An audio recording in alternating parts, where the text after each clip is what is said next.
inson qalbini poklashi kerak. Qalbini toza saqlashi kerak. Jismimizga qanchalik e'tiborli bo'lganimiz kabi qalbimizga ham e'tiborli bo'lishimiz kerak. Anas radhiyallohu anhu dan rivoyat qilinadi.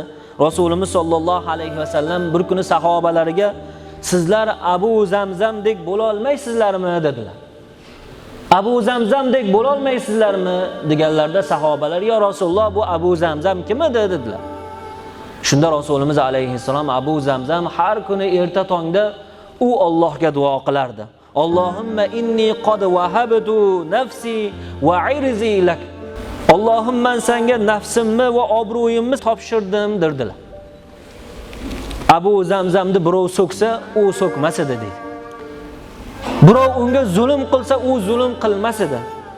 Agar Abu Zamzamni birov ursa, urmas edi deydi.